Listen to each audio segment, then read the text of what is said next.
abrir a Bíblia no Evangelho de João. Nós temos feito nossos estudos aqui no Evangelho de João. Eu quero lhe convidar a abrir nesse texto de capítulo 3.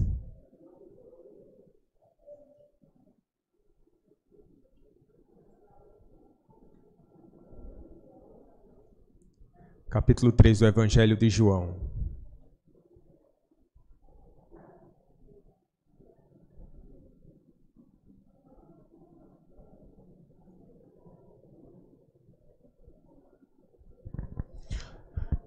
É uma passagem bastante conhecida. Nós queremos meditar em parte desse texto nessa manhã, dos versículos 1 ao 8. É uma passagem que certamente se estende até o versículo número 21. No entanto, a gente vai começar a ver hoje esse encontro de Jesus com Nicodemos. Vamos ler, queridos. Diz assim: Palavra do Eterno. Havia entre os fariseus um homem chamado Nicodemos, um dos principais dos judeus. Este de noite foi ter com Jesus e lhe disse: Rabi, sabemos que és mestre vindo da parte de Deus, porque ninguém pode fazer estes sinais que tu fazes se Deus não estiver com ele. A isto respondeu Jesus: em verdade te digo, que se alguém não nascer de novo, não pode ver o reino de Deus. Perguntou-lhe Nicodemos: como pode um homem nascer sendo velho? Pode porventura voltar ao ventre materno e nascer segunda vez? Respondeu Jesus: em verdade te digo que quem não nascer da água e do Espírito não pode entrar no reino de Deus. O que é nascido da carne é carne. O que é nascido do Espírito é Espírito. Não te admires de eu te dizer: importa-vos nascer de novo. O vento sopra onde quer. Ouves a sua voz, mas não sabes de onde vem, nem para onde vai. Assim é todo o que é nascido do Espírito. Até aqui, meus irmãos, vamos orar. Mais uma vez, meu Deus, nós estamos aqui preparados para ouvir a Tua voz, da Tua parte.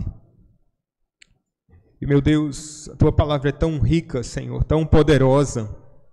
Quem poderá resistir, Senhor, ao sopro do Teu Espírito? Que nessa manhã não haja resistência, mas uma ação poderosa do Teu Espírito a nos convencer de que Jesus Cristo é o Filho de Deus. E que surja arrependimento, convicção, Senhor, de pecados, mas também segurança em Cristo Jesus. Essa é a nossa oração. Amém. Amém. Eu tenho fiz ano passado um discipulado com o Heitor, esses livros de devocional, né? E eu comprei um chamado Indescritível, e ele é indescritível mesmo, muito bom. E eu me lembro de uma das devocionais que começava com um texto bastante intrigante, que diz assim: os sons do silêncio. Repare, diz assim: você sabia que se você estivesse ao lado de alguém no espaço, gritando a plenos pulmões, essa pessoa não ouviria nada? Não é porque os capacetes espaciais atrapalham, é porque as vozes viajam como ondas sonoras, e as ondas sonoras precisam de algo pelo qual viajar, como o ar da Terra. Como não existe ar no espaço, não tem nada pelo qual viajar. Então, os astronautas têm de conversar um com o outro usando um tipo diferente de onda, as ondas de rádio, que não precisam de ar para carregá-las, para transmiti-las.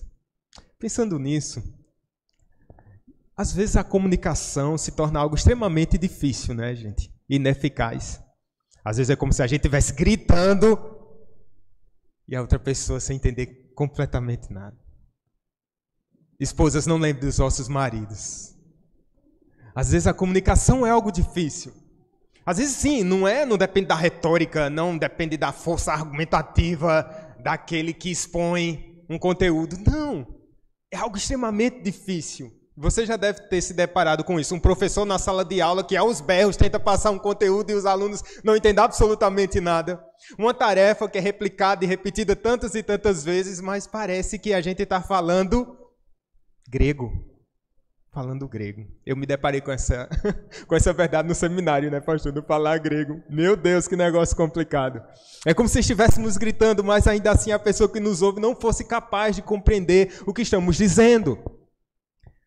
Veja, se já existem dificuldades na comunicação natural entre os homens, até mesmo na forma da nossa dicção quando está ruim no domingo pela manhã, quanto mais em matéria de fé, quando os homens são espiritualmente surdos para entender a palavra de Deus. Nesta passagem, nós lemos o Senhor Jesus, o Verbo encarnado, prega a um homem chamado Nicodemos. E apesar da falta de compreensão aparente de Nicodemos, o Senhor lhe anuncia as verdades que ele precisa ouvir e compreender para entrar no reino de Deus. E aqui o Senhor Jesus há de se valer pelo seu próprio poder como Verbo encarnado e como aquele que é capaz de persuadir e de convencer qualquer ouvido desatento e coração endurecido. É nesse diálogo, nesse encontro com Nicodemos, em meio a tantos ruídos do próprio coração de Nicodemos, de todo o arcabouço teológico que ele trazia até então, que a voz do Deus, do Verbo encarnado, vai perpassar aquele coração e vai entrar nas suas entranhas. Meus irmãos, nós vamos aqui entender melhor essa passagem e quando nós compreendemos o contexto dela, a coisa fica mais fácil, né? Veja só, no texto imediatamente anterior, Jesus está reprovando alguns que viram os sinais e que creram. Nós vimos isso no último domingo, que diz assim no verso 23 do capítulo 2. Estando em Jerusalém durante a festa da Páscoa, esse é o mesmo contexto aqui, muitos, vendo os sinais que ele faziam, creram no seu nome. Qualquer leitor desatento ou mais emocionado diria, eis um avivamento. Muitos viram e muitos creram, logo houve salvação. Acontece que essa palavra crer do verso 23 é a mesma palavra confiar do verso 24. E Jesus não confiava. Eles criam em Jesus, mas Jesus não cria na crença deles. Por quê? Porque era espúria, como diz um teólogo chamado D. Carson. Era espúria, era uma fé falsa. Ela não era profunda, ela não era verdadeira, ela era meramente superficial. Ora, voltando ainda mais no contexto, se lermos aí o verso 22, no contexto no qual Jesus diz que ele há de destruir o templo, e ele é o próprio templo, e esse templo será reconstruído em 3 dias, ele fala isso, ele profere essa verdade, mas essa verdade só seria compreendida pelos discípulos lá na frente. Quando? Olha o verso 22. Quando, pois, Jesus ressuscitou dentre os mortos, lembraram-se os seus discípulos de que ele dissera isto e creram na Escritura e na palavra de Jesus. Veja, é uma fé crescente a dos discípulos, né? Verso 22. Verso 23 é uma fé espúria, uma fé falsa, daqueles ouvintes que viram os sinais e que aparentemente creram. E agora a gente entra no capítulo 3, verso 1, que vai falar de uma iniciação à fé, que é Nicodemos sendo chamado à verdadeira fé. Então veja que está tudo assim acoplado, tá? Essas verdades estão sendo transmitidas aqui pelo evangelista João. Uma fé dos discípulos que já é verdadeira, mas que cresce. E assim a gente pode pensar na fé como algo elástico mesmo, quando a gente vai crendo, e quanto mais a gente crê, mais a gente confia, o nosso coração mais se deleita nas verdades de Deus. Aquela fé que é reprovada e aquela fé que é iniciada. Quem é que está fazendo isso? Jesus Cristo. Com quem? Com Nicodemos, num encontro bastante marcante. João Calvino ele vai sintetizar essa passagem dizendo assim: ora, embora a intenção do evangelista fosse mostrar como em um espelho quão poucos havia em Jerusalém devidamente dispostos a receber o Evangelho, essa narrativa é altamente útil para nós por outras razões, especialmente porque nos ensina sobre a natureza depravada da humanidade, qual a verdadeira porta de entrada para a escola de Cristo e o que deve ser o início de nosso aprendizado para progredirmos na doutrina celestial. Percebe quão enriquecedor é esse texto para nós? Ora, meus irmãos, eu quero ver, em primeiro lugar, aqui com vocês, dentro desse processo aqui, Jesus nos mostrando, o evangelista nos mostrando aqui a natureza depravada da natureza humana, nos mostra que pela própria força do homem, ele é incapaz, ainda que seja religioso, ainda que nasça na igreja, ainda que tenha decorado textos bíblicos, ainda que seja uma pessoa extremamente ortodoxa e moralmente completa, isso não é suficiente para lhe tirar de um estado de pecado, de miséria. Só Cristo pode fazê-lo. Veja, aqui há um encontro nessa narrativa. É o primeiro passo aqui. Há um encontro entre Jesus e Nicodemos. Na verdade, veja só, é um encontro de Nicodemos com Jesus. Ele vai ter com Jesus. Mas, na verdade, na ordem da salvação, vocês sabem como é que acontece, né? Você não marca o encontro com Jesus. É Ele que te encontra, meu amigo, nos seus descaminhos, né? Ou não é? Você está escondido lá na noite, nas trevas, e o Senhor Jesus vai lá e nos encontra e nos resgata. Verso 1. Havia entre os fariseus um homem chamado Nicodemos, um dos principais dos judeus. Quando a Bíblia fala do nome do personagem nas narrativas, é algo interessante. Isso dá uma impressão da importância dessa pessoa. Nesse sentido quem é Nicodemos? Quais são as suas credenciais? Ele é um dos principais dos judeus. Ou seja, ele é um homem religioso, um fariseu. O farisaísmo era um partido, né, religioso que teve sua origem lá no século II a.C., no período da revolta dos Macabeus, um período no qual a religião estava diluída, onde havia uma tentativa de sincretismo religioso, do judaísmo que estava enamorado lá com a filosofia grega. Dentro desse contexto, o que é que surge? Movimentos de purificação da religião. E aí vem os essênios e aqui também os fariseus. E dentro desse movimento mais conservador e mais zeloso pela Escritura, obviamente um zelo sem piedade, ele descamba aí por caminhos tortuosos. Ele vira legalismo, não é verdade? Zelo sem piedade vira legalismo. E ocorreu isso com os fariseus. Veja que ele era um mestre na lei, um homem que tinha prestígio religioso e moral, provavelmente membro da mais alta corte da época, chamada ali do Sinédrio, que julgava as questões civis e religiosas ali do povo judaico. Uma curiosidade sobre esse encontro. Veja, no verso 2, diz que este de noite foi ter com Jesus. Ele foi ter esse encontro com o Senhor Jesus à noite. Alguns comentaristas passam por cima e dizem que isso aqui é uma mera colocação, observação, que a gente não precisa se debruçar muito. Eu acho que não. Eu acho que não, porque lá em João, no capítulo 19, pelo ato ali, depois da morte de Jesus, José de Arimateia, juntamente com Nicodemos, vão preparar o corpo de Jesus, levando alguns ungüentos, e lá vai dizer, para identificar Nicodemos, aquele que foi ter com Jesus à noite. Ou seja, algo marcante, preponderante ali.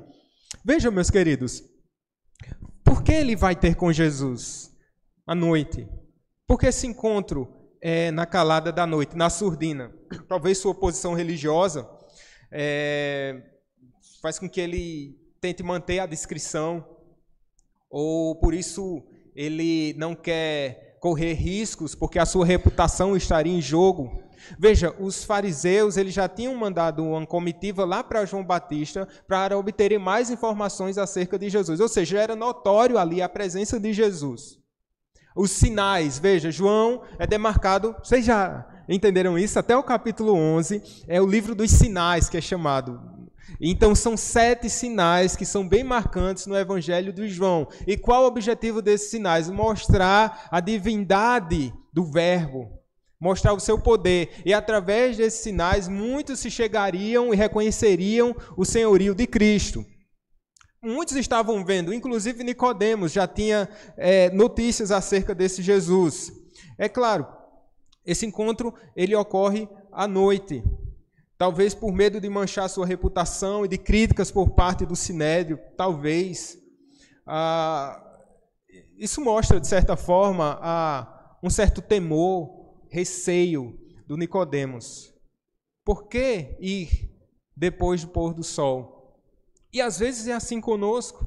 Nós às vezes somos tímidos demais para declararmos a nossa fé. Às vezes nós não queremos dar um passo de fé notório como a luz do meio-dia, mas nossos passos eles são assim, na penumbra. Nicodemos estava nesse primeiro momento aqui, querendo manter a sua fé como uma espécie de agente secreto. Tem aquele agente secreto? Hoje em dia, o pessoal anda muito com dispositivo eletrônico, né? A sua Bíblia está no seu celular. Mas lembra daquela época que você vinha com um livrão? Eu gosto do livrão, viu?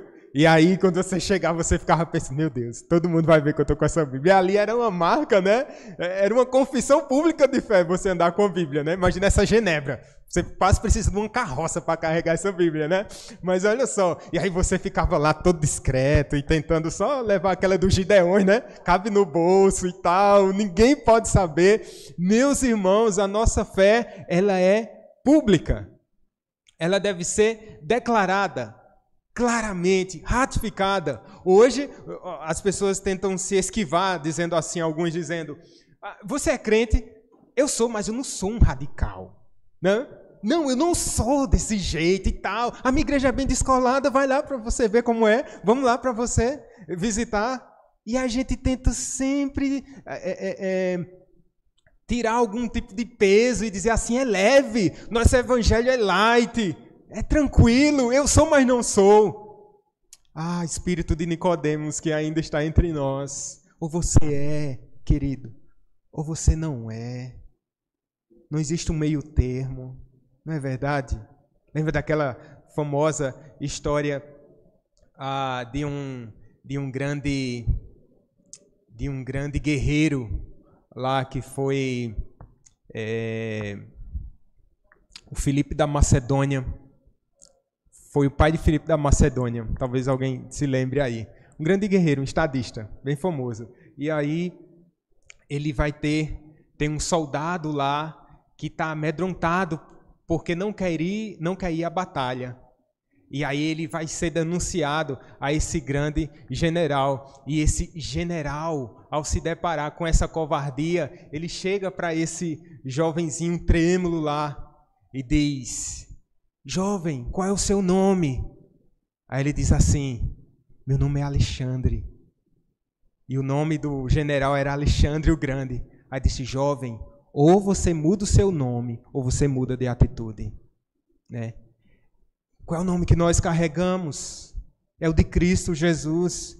E precisamos assumir, de fato, essa postura. Eu pertenço a Cristo. Mesmo que isso implique em críticas, eu pertenço a Cristo. Pertenço a Cristo. Vejam, meus irmãos, ele vai ter com Jesus e ele vai à noite. É importante que a gente ressalte aqui. Ainda bem que ele foi à noite, né? Ele só chegou à noite. Ainda bem que foi. Antes tarde do que nunca. Alguém chegou à igreja já percebendo que a velhice estava chegando e alguma coisa começou a inquietar em seu coração, dizendo assim, essa é a última parte da minha vida, eu preciso conhecer Jesus. Eu preciso conhecer Jesus. O pastor Flauber diz que a velhice é a última oportunidade que Deus dá para a gente se voltar para o Senhor Jesus. Mas é o tempo, é hoje, é agora. Devemos nos voltar para o Senhor Jesus de todo o nosso coração. Mas vejam, meus irmãos, de fato esse homem tinha sido atraído pelos sinais, porque ele diz assim, Rabi, mestre, sabemos que és mestre, vindo da parte de Deus, porque ninguém pode fazer estes sinais que tu fazes se Deus não estiver com ele. Perfeito, Nicodemos. Ele estava atentando para os sinais e esses sinais, de alguma forma, estavam demonstrando ali a credencial de Jesus como profeta. Ele tinha esse entendimento. É um bom começo. Os sinais que Jesus apresenta testificam que ele, de fato, é um profeta de Deus. Ele não é um falso mestre. Ele não é um enganador, mas alguém que demonstrava claros sinais de que era um enviado de Deus. Tem pessoas que se aproximam de Jesus com muita honestidade, Meus irmãos, mas não é somente uma honestidade de entender algumas qualidades de Jesus, porque Augusto Cury pode descrever aí como o maior psicólogo, educador, isso ou aquilo. Quem é Jesus? Ele é Senhor e Rei. Que isso fique muito claro no seu coração, meu irmão. João Calvino, mais uma vez, diz que, de fato, os milagres ajudam os filhos de Deus a chegarem à verdade. Mas admirar o poder de Deus e apenas crer que Ele é verdadeiro não significa realmente crer de todo o coração e se submeter a Ele. Talvez você seja impactado, talvez de alguma forma isso lhe direcione, isso mostre a grandeza de Jesus, mas isso deve gerar fé genuína no seu coração. E aqui tem pessoas que se aproximam da igreja, tem certo despertar para as coisas de Deus, mas isso não é suficiente. A gente precisa se voltar para Jesus em arrependimento, em plena fé e confiança. Veja, esse é um primeiro momento. Esse é um encontro. Foi dada a credencial de Nicodemos e ele falou como ele viu o Senhor Jesus, as suas impressões acerca de Jesus, não é? Agora vem a confrontação do Senhor. Esse é um segundo ponto. Veja, a alma da gente muitas vezes não atenta para aquilo que é mais importante, não é mesmo? O assunto religião, ele pode repelir alguns, mas de maneira geral ele atrai. É sobre Deus? Eu tenho alguma ideia sobre Deus, porque todo homem criado por Deus, Deus colocou a religião no coração do homem, não é verdade? Então, quando se fala de Deus, é um assunto comum a gente. Você vai dizer do seu conhecimento acerca de Deus, o que é que você acha, tal. Mas sabia que Jesus não está muito pronto aqui a apenas ouvir as divagações de Nicodemos, mas considerando de fato qual a real necessidade dele, vai haver aqui uma confrontação, porque há um ponto crucial, pontual aqui, que Jesus quer falar para esse Nicodemos. E ele fala da necessidade do novo nascimento. Versículos 3 e versículos 5 vão nos mostrar isso. Porque ele diz, em verdade te digo que se alguém não nascer de novo, não pode ver o reino de Deus. Mas que resposta é essa? Porque a pergunta não é nenhuma pergunta, é uma colocação, né? No verso 2. Ninguém pode fazer esses sinais que tu fazes se Deus não estiver com ele. Ou seja, o assunto está em quê? Em sinais. Jesus vai dizer o quê? O que é que esses sinais, em última instância, devem provocar? Você precisa nascer de novo. Em verdade te digo, se alguém não nascer de novo, não pode ver o reino de Deus. Você já teve essa dificuldade na abordagem evangelística? Você está falando e a pessoa não se cala, né? E a pessoa, eu creio em Deus e vai falar de toda a sua história religiosa e você fica só esperando isso, meu Deus. É agora que eu falo, é agora, depois. Você está evangelizando o Uber, vai chegando, né? Lá em Manaus, vai chegando o final da corrida e eu tenho que falar. Porque no final das contas a gente sabe o que é o mais importante. Jesus diz, em verdade, a palavra verdade aqui é amém. Em Apocalipse vai dizer que Jesus é o amém, né? Então é amém dizendo, é a verdade falando sobre a verdade. Ele não apenas testifica sobre a verdade, mas ele mesmo, como diz João 14,6, ele mesmo é a própria verdade. Eu te digo, Nicodemos, eu conheço a sua história. Eu sei do seu currículo. Eu sei que você é aclamado. Nicodemos, eu sei da sua posição no Sinédrio. Eu sei do seu conhecimento na lei. Você é um doutor na lei. Eu sei da sua moralidade, Nicodemos. Mas você precisa nascer de novo. Você precisa nascer de novo. Veja que ele diz que se alguém não nascer de novo, não pode ver o reino de Deus. Ele vai repetir no verso 5, veja a insistência, a persistência de Jesus no que tange ao assunto que é tão nobre e tão singular, que é o novo nascimento. Ele repete, em verdade eu te digo, quem não nascer da água e do Espírito não pode entrar. Se primeiro ele diz não pode ver, agora ele diz não pode entrar no reino de Deus. Nascer da água e do Espírito aqui, meus irmãos, é equivalente a nascer de novo, que a gente conhece como regeneração. Mas que, antes da gente pensar um pouquinho na regeneração, ele está falando sobre o reino de Deus. Veja, na concepção, no entendimento dos judeus da época, esse reino de Deus era guardado. Mas quando? Na linha temporal, lá no final da história. Era algo escatológico. Lá no final, nós cremos que isso vai acontecer. Haveria de chegar no fim dos tempos esse reino escatológico.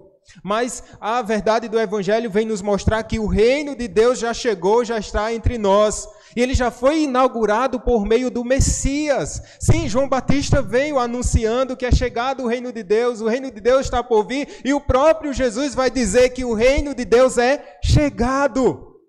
Então já chegou o reino de Deus, não é algo que a gente coloca lá para o futuro. E a gente meio que se esquiva, né? Somos muito escatológicos para o nosso benefício, né? Alguém é muito escatológico dizendo, eu sei que Jesus vai voltar. E quando ele estiver bem pertinho de voltar, eu me converto. Que escatologia. Já pensou, pastor?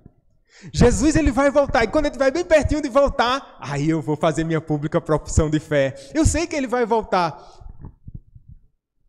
Mas o tempo é hoje. O reino de Deus já chegou. Quem é rei na sua vida, quem é rei em seu coração. O reino de Deus, ele não é somente futuro, mas ele já começa agora, na vida dos quebrantados de coração. Não espere um reino glorioso no futuro, se hoje você pertence ao reino de Satanás. Como é que hoje você pertence ao reino das trevas e espera o reino dos céus no futuro? O reino dos céus, ele invade o reino das trevas e domina o nosso coração, subjuga a nossa alma. Nós devemos ter outro rei, e o nosso rei não deve ser outro senão Jesus Cristo, o Rei dos reis e o Senhor dos senhores. Se ele é tão maravilhoso como você o diz, e por que você não se volta para ele nessa manhã? E por que colocar algo que é tão maravilhoso, tão fabuloso para um amanhã, a qual não lhe pertence? Não pertence a você. O que Deus tem nos dado hoje, um presente maravilhoso, é o hoje, é o agora. E junto com ele, a graça e as portas do reino dos céus abertas, para que qualquer pecador arrependido possa entrar e se deleitar e participar da mesa do rei. Qual a natureza desse novo nascimento? É uma obra de Deus no homem, isso é regeneração, é nascer de novo. A regeneração, segundo um teólogo sistemático, ele diz assim, a regeneração é quando Deus coloca a vida espiritual em nós. E ele vai dizer, é uma ressurreição espiritual. Veja, e isso é fabuloso, essa ressurreição espiritual, porque é um novo nascimento mesmo. Veja só, quando você se lembra do seu passado distante de Deus, e você se olha hoje, pela obra do Espírito Santo em sua vida, não por obras, mas pela graça de Deus, a impressão que nós temos não é essa? Eu disse, eu sou outro. Não é possível. Minhas inclinações, ainda que estejamos num processo de santificação, mas nosso rei é outro. E é maravilhoso saber disso, meus irmãos. Maravilhoso. A regeneração, ela é uma obra de Deus. Nascer de novo pode ser traduzido numa versão de Jerusalém, versão muito usada pelos católicos. Ela diz assim, ao invés da palavra de novo, diz nascer de cima. É uma tradução muito aceitável dentro da língua grega. Nascer de novo é nascer do alto, ou de cima. Né? Porque realmente esse nascimento não vem de maneira horizontal, não é por obras, não é por feitos, não é porque você é um bom dizimista, não é porque você é um bom filho, não é porque você é um pai exemplar, ou um marido que nunca tenha cometido algum pecado contra a sua esposa. Ela vem de cima. Um homem, os nossos pais não são capazes de nos dar essa salvação e nós não somos capazes de obter essa salvação fazendo o bem. Ela tem que vir do alto. O novo nascimento é um milagre. Acho que dos conceitos aqui do novo nascimento que eu achei mais interessante, marcante foi esse aqui. O novo nascimento é um milagre. O resultado da ação sobrenatural de Deus é radical, revolucionário e duradouro. Radical, revolucionário e duradouro. É radical porque ele transforma a gente totalmente, meus irmãos. É revolucionário porque muda o nosso reino, do reino das trevas para a maravilhosa luz. E ele é duradouro por quê? Porque uma vez que somos regenerados, não podemos morrer novamente. Não é Hernandes Dias Lopes que diz assim: aquele que nasce uma vez, ele morre 2 vezes. Aquele que nasce 2 vezes, ele morre uma única vez. De onde vem isso? É justamente aquele que nasce somente da carne, e aqui já entra no nosso último ponto aqui. Aquele que nasce natural, do nascimento natural, biológico, carnal, ele nasce uma vez. Ele vai morrer 2 vezes. É a morte física e a morte eterna, porque uma vez que ele já está morto espiritualmente. Mas veja, um indivíduo que ele nasce espiritualmente e está lá, 6 de dezembro de 1984, já estou esquecendo, viu? Mas que ele nasce de novo, lá em fevereiro de 98. Ele nasceu 2 vezes, ou seja, há uma única morte. A gente vai prantear, vai chorar um pouco, depois vai ser consolado, mas teremos vida eterna em Cristo Jesus, o nosso Senhor. A morte já não tem mais lugar. A maldição, ela cai por terra e vai de ré, porque Cristo venceu e obteve vida por nós, morrendo a nossa morte. Aqui há uma necessidade, meus irmãos, da ação do Espírito. Há um encontro aqui, há uma confrontação do Senhor Jesus, e agora ele vai falar dessa necessidade que Nicodemos tem à luz da ação do Espírito Santo. Nós entendemos que a salvação, ela é uma obra trinitária. Como assim? É uma obra na qual Pai, Filho e Espírito Santo estão totalmente engajados em prol da nossa salvação. O Pai, ele elege-nos desde a eternidade, pretérita lá, isso aconteceu na eternidade. Jesus Cristo, ele vem para pagar o preço pela nossa redenção. O Espírito Santo é aquele que sela os nossos corações e nos convence do pecado, da justiça e do juízo. Veja, por isso é irresistível, é um cordão de 3 dobras. Nós estamos assim, abraçados por essas cordas de amor. Veja o verso 4. Perguntou-lhe Nicodemos: como pode um homem nascer sendo velho? Pode porventura voltar ao ventre materno e nascer segunda vez? Agora, parece que Nicodemos não está compreendendo e, num primeiro momento, a gente começa a pensar: puxa vida, como é que Nicodemos é uma bola fora dessas aqui? Na verdade, irmãos, quando se diz respeito a questões espirituais, nós somos meninos na fé. Nós vamos todos para o berçário, naturalmente. Porque nós não temos capacidade natural de compreender as verdades eternais. Esse é o ponto. Esse é o ponto. Por isso, eu friso, você pode ter a melhor linha argumentativa, a melhor apologética, o melhor argumento. Você pode colocar os maiores oradores lá, pode colocar Hernandes Dias Lopes, Paul Washer lá e qualquer outro desses grandes pregadores, e colocar um indivíduo sentado e vai Hernandes Dias, ele passa 1 hora, falando, aí depois reveza, aí vem Augusto Nicodemos, mais 1 hora, entendeu? Vem Paul Washer, mais 1 hora, e aí se revezar, oradores atrás de oradores, pregação atrás de pregação. Se o Espírito Santo não soprar, essa pessoa não vai compreender as verdades eternais. Agora, se o Espírito Santo soprar, até uma amostra grátis de pregador, que nem eu, falando, é capaz de você compreender. Entende? Por quê? Porque a ação do Espírito Santo. Como é que se nasce de novo? O que é que Jesus quer dizer com isso? Quer falar justamente dessa regeneração. É um novo nascimento que deve surgir. Ora, e ninguém pede para nascer. Você pediu para nascer? Não. Tem gente até que se revolta, né? Eu não pedi para nascer. Você pediu para nascer de novo? Também não. Por quê? Porque nós não temos essa capacidade.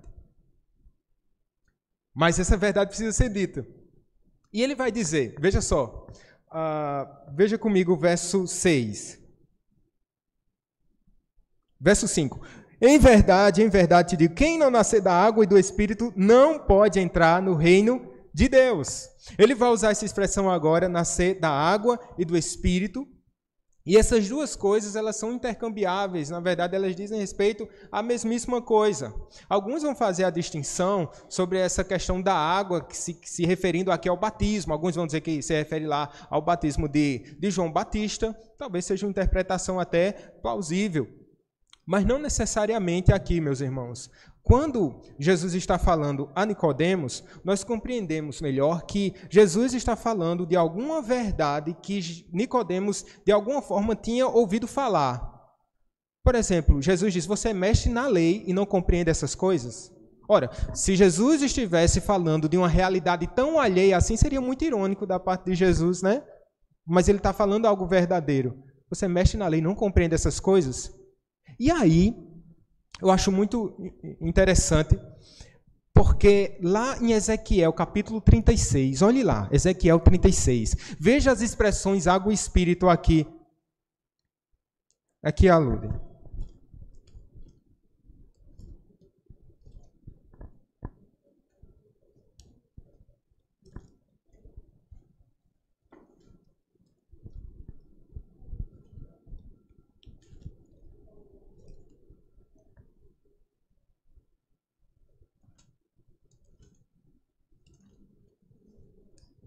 Assim. Então, olha só. Então aspergirei água pura sobre vós e ficareis o quê? Eita, 36, eu não disse não, né, irmã? 25. 36, 25. 36, 25.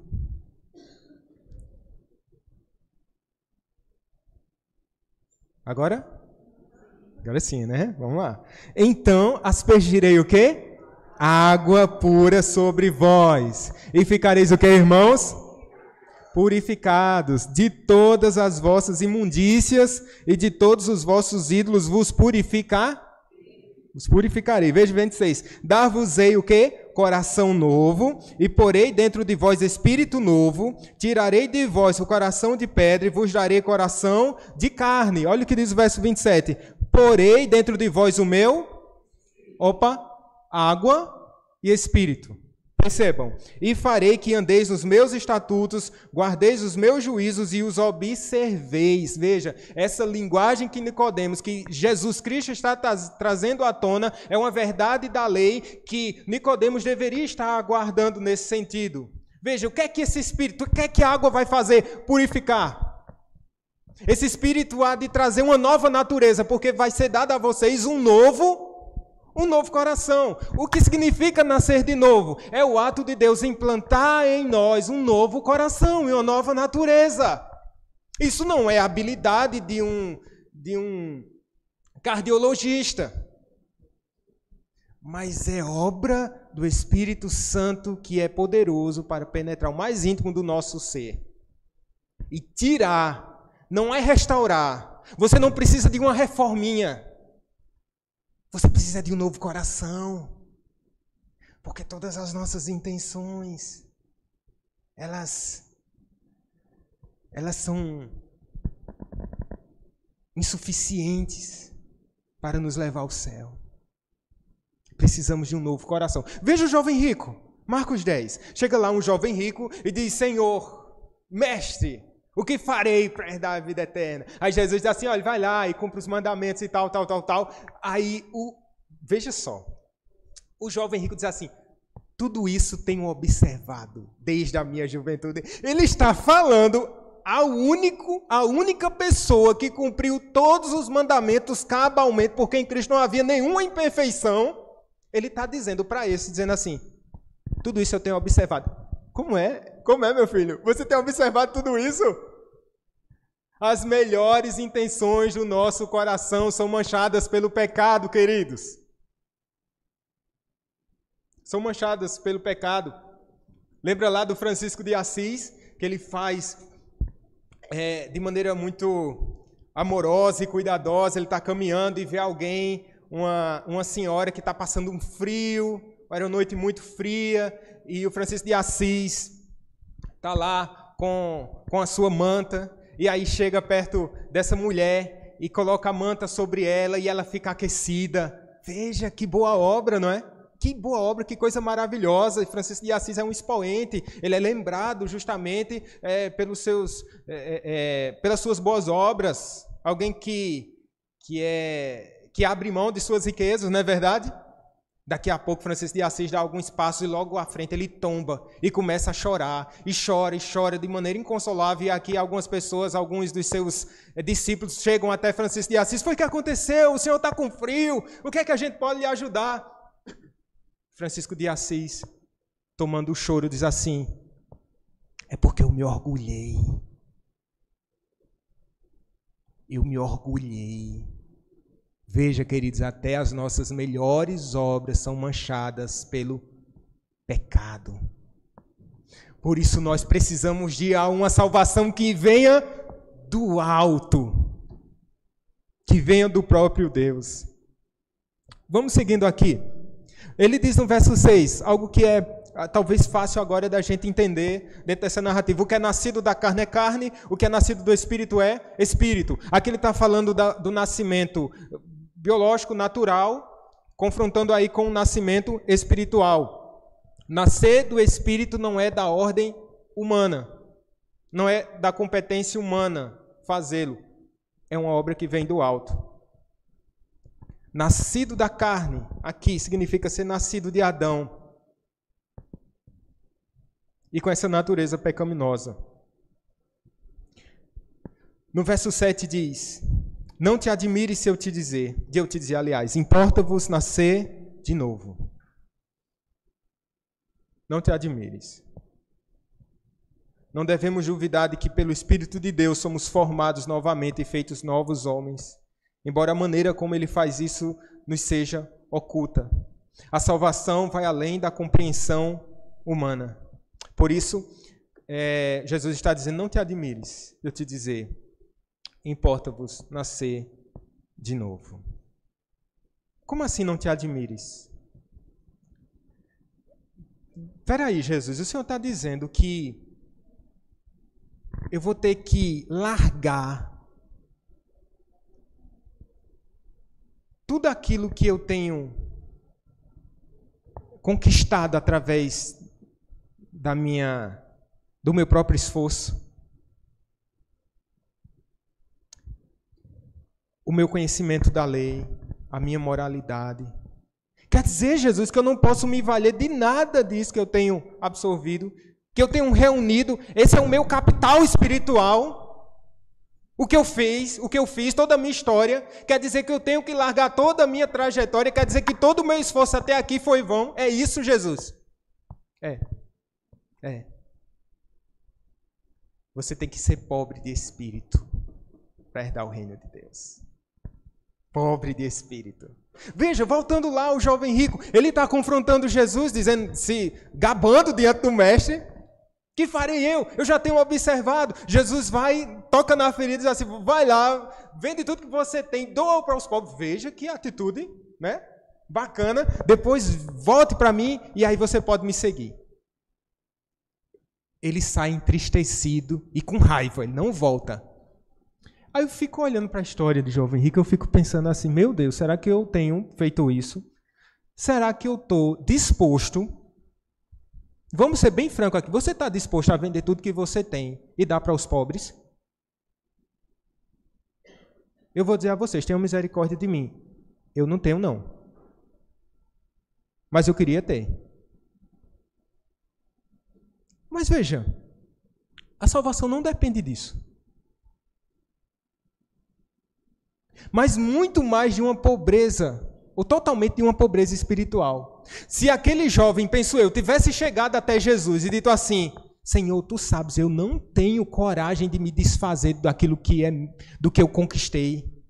Eu não tenho condições, Senhor. Tem misericórdia de mim. E tivesse se aquedado aos pés de Jesus, aquele que é rico em misericórdia teria feito o quê? Meu filho, você está perdoado de todos os seus pecados, venha me seguir. E no caminho você vai aprender a se desfazer, porque você vai se abraçar aquele tesouro que é maior, que é mais precioso. Venha e me siga. O grande ponto dessa passagem é: venha me seguir, porque sou eu quem transformo você. Esse é o ponto. Esse é o ponto. Finalmente, queridos, verso 8. O vento sopra onde quer, ouves a sua voz, mas não sabes de onde vem, nem para onde vai. Assim é todo que é nascido do Espírito. Essa conversa ocorre à noite, irmãos. E geralmente esse tipo de papo, ele acontecia num piso superior da casa. Então aqui é provável que ali soprava o vento sobre eles. Imagina essa cena. E Jesus se utiliza, né, dessa metáfora do vento para explicar uma verdade eterna para Nicodemos. Veja, a palavra vento e espírito no hebraico é a mesma, pneuma, né? Quando a gente estuda a doutrina do Espírito Santo é pneumatologia. O que é que isso vai agregar para a vida de vocês? Não sei. Mas é a mesma expressão, tá bom? É pneuma. É o vento e o espírito. O vento está soprando. Sinta essa brisa. Diga, de onde vem, Nicodemos? Não sei. Assim é um espírito também, Nicodemos. Ele sopra onde quer. Ele faz como quer. Ele encontra quem quer. É só o Espírito que pode transmitir ao nosso coração, rompendo todas as barreiras que dificultam a nossa comunicação. Um radinho lá. É o Espírito que pode penetrar o mais íntimo do nosso ser. Como diz Agostinho, a tua voz rompeu minha surdez. A tua voz. Ninguém marca um encontro com o Espírito Santo. Eu disse para vocês. Mas me lembro, meus irmãos, 10 para meio-dia já. Tá certo esse relógio? Parem esse relógio, por favor. Parem esse relógio. E aí chegou, estava lá no campo missionário, em Fagundes, aí chegou um jovem rapaz e disse assim: pastor, faça o apelo ao final do culto, porque hoje eu vou me converter. E vocês sabem que para um presbiteriano isso é um tanto quanto intrigante, essa questão do apelo, né? Aí eu olhei assim e disse: rapaz, esse cabo já se converteu. Né? Ele só queria fazer a pública profissão de fé, no sentido de: eu quero declarar o que Jesus fez, que eu sou de Cristo. Aí no final, o que foi que eu fiz? Como bom presbiteriano, eu convidei-o para vir à frente. Né? Veja, o Espírito já tinha soprado e ele nem sabia. Porque quando alguém se aproxima da cruz de Cristo, ele não vem pela força, ele não vem por causa dos seus próprios movimentos naturais. Mas ele vem a despeito de todo o vento que quer soprá-lo para longe. Mas o Espírito traz e o aqueda e o faz nova criatura. Assim, pois, isto não depende do que quer nem do que corre, mas de Deus que usa de sua misericórdia. Meus irmãos, para nós encerrarmos aqui, conhecer Jesus é algo que transcende a religiosidade exterior. Guarde isso. Não se contente com seus feitos, suas boas obras, seu dízimo, seu conhecimento ortodoxo. Não se contente com isso. Às vezes fazemos isso com os nossos filhos. Ele é bem comportadozinho, né? Parece que a salvação é pelas obras. Olha como a gente age assim. Se o meu filho for comportado, aí na sua mente, no que você pensa sobre salvação, às vezes entra na prova isso, né? Ele é bem comportado. Jesus está agindo. Ele é bem comportado. Jesus estava agindo em Pedro e ele arrancou a orelha do rapaz lá. Mas veja, é claro, ele estava no processo de santificação. Não vão fazer isso, eu não estou dizendo para vocês fazerem isso. Mas sabe, não é porque o menino é bem comportado, é educado, ou isso. Não é isso, gente. Não é. Não é. É uma ação interior. O novo nascimento vem de dentro do coração. Seu filho, seu cônjuge, a pessoa que você está evangelizando pode ter uma boa moralidade, mas você precisa confrontar dizendo assim: meu filho, você nasceu de novo. Porque esse é o ponto. Essa é a porta de entrada. A partir do momento que eu nasço novamente, que eu nasço do céu, assim, as minhas boas obras vão ser aceitas por Deus. Porque não é mais meritória, não é para conquistar. Agora é um fruto, uma evidência de que eu fui conquistado por Cristo. E eu vivo para a glória de Cristo. Os efeitos da pregação em Nicodemos, a gente vai ver lá em João 19, quando ele vai ter com Jesus. Depois da morte de Jesus, vai ficando evidente esse discipulado, como foi marcante. Ele se apresenta e ali ele declarava publicamente, levando aqueles ungüentos para purificar o corpo de Jesus. Aquele que foi ter com Jesus à noite. Agora ele aparece pela manhã. O sol nasce para Nicodemos, é um novo dia. Por qual onda a mensagem atinge o coração da gente? Certamente não é apenas pelos meios naturais aos quais estamos acostumados a ouvir. Ela precisa de uma onda especial, capaz de romper nossa surdez interior. É o Espírito de Deus quem faz isso. Ele sopra onde quer e quando quer, abrindo o coração de quem Ele quiser, por meio do Evangelho, transmitido pela ação poderosa do Espírito. E que quem tem ouvidos, ouça. Ouça. Vamos orar? Fiquemos de pé, meus queridos irmãos.